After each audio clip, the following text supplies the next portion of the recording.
तुम जिंदगी में फंसे नहीं हो, तुम एक कहानी में फंसे हो, वो कहानी जो तुम्हारा मन हर पल दोहराता रहता है। क्या होगा अगर ये गलत हो गया, अगर मैंने देर कर दी, अगर भविष्य वैसा नहीं हुआ जैसा मैं चाहता हूँ।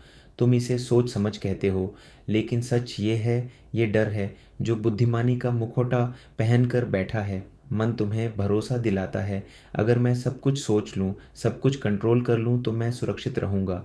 और धीरे धीरे तुम अपने ही बनाए पिंजरे को सजाने लगते हो, योजनाओं से, यादों से, और अगर ऐसा हो गया तो से।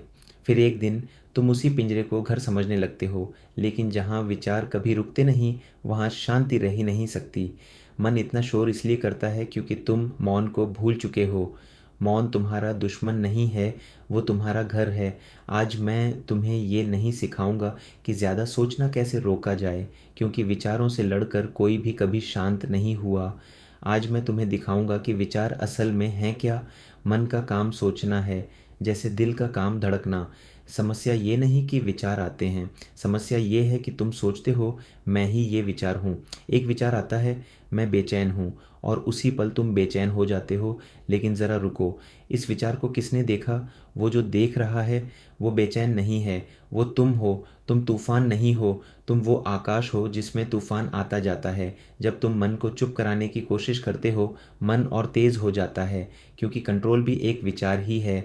लहरों से लड़कर समुद्र शांत नहीं होता, समुद्र शांत होता है जब तुम पानी से बाहर आ जाते हो। विचार तुम्हारी भागीदारी से जिंदा रहते हैं, तुम्हारा ध्यान ही उनका ईंधन है। तो लड़ो मत, बस देखो। एक विचार आए, उसे रोकने की कोशिश मत करो, उसके पीछे मत जाओ, बस ऐसे देखो जैसे आकाश में बादल चलते हैं। ध्यान दो, हर विचार का एक आरंभ होता है, एक मध्य और एक अंत।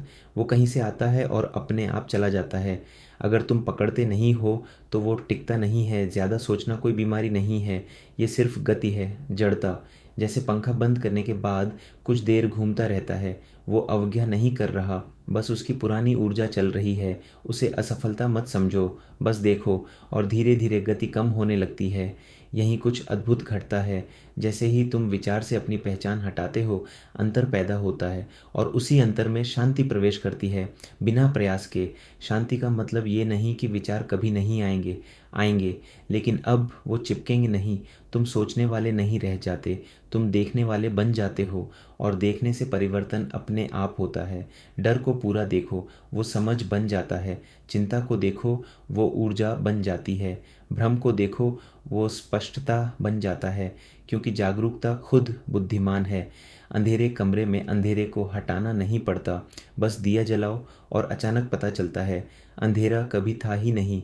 अब जीवन में लौटो, चलते समय सिर्फ चलो, खाते समय सिर्फ खाओ, सुनते समय सिर्फ सुनो। जब तुम यहाँ होते हो, मन भटक नहीं पाता। मन फिर से एक औजार बन जाता है, मालिक नहीं। तुम सोचते हो, लेकिन सिर्फ ज़रूरत पड़ने पर। बाकी समय तुम जीते हो, और एक दिन बिना किसी घोषणा के तुम महसूस करोगे जल्दबाजी चली गई है, अंदर की बेचैनी ढीली पड़ गई है, ज़िंदगी हल्की लगने लगी है। इसलिए नहीं कि ज़िंदगी बदल गई, बल्कि इसलिए कि तुम उसे सिर में ढोना बंद कर चुके हो। तब समझ आता है, शांति कोई लक्ष्य नहीं थी, वो तो हमेशा थी, बस शोर हटते ही दिख गई। तुम टूटे हुए कभी नहीं थे, बस भूले हुए थे।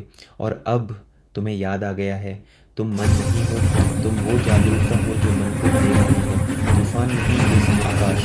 और आकाश हमेशा मुक्त होता है। शोर को आने जाने दो, तुम